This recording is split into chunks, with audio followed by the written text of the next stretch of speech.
Ćao svima i dobrodošli na kanal Maxi Original. Ovih dana svi se pitamo što se to čudno dešava sa društvenim mrežama. Odgovor na ovu temu nije nimalo nikome jasan. Konkretan odgovor niko ne može da da. Tokom tog dana svi smo primijetili da se sa društvenim mrežama nešto čudno događa sa internetom, da neke aplikacije na mobitelu tokom učitavanja imaju grešku, no ubrzo se oglasio i vlasnik Facebooka, Mark Zuckerberg, sa porukom da je došlo do tehničkog kvara na DNS serverima, što ja osobno ne vjerujem. Ja vjerujem da su oni htjeli da se taj dan, tu večer, svi bukvalno odmorimo od društvenih mreža, da malo vrijeme posvetimo sebi i svojim najmilijima.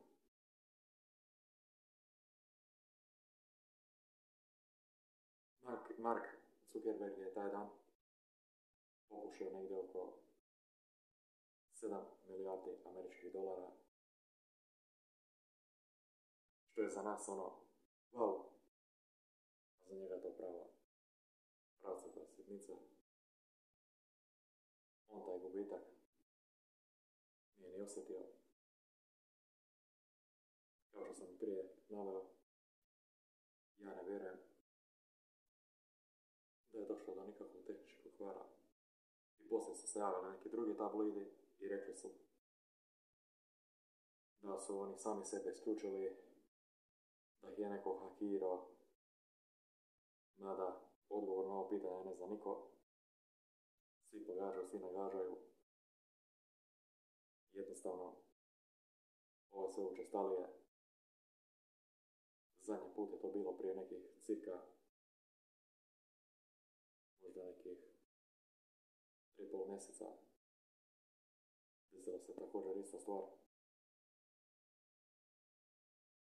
Neki su imali problema čak i prošle godine sa internetom. Također imao sam ga ja.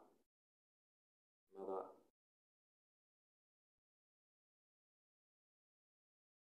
jednostavno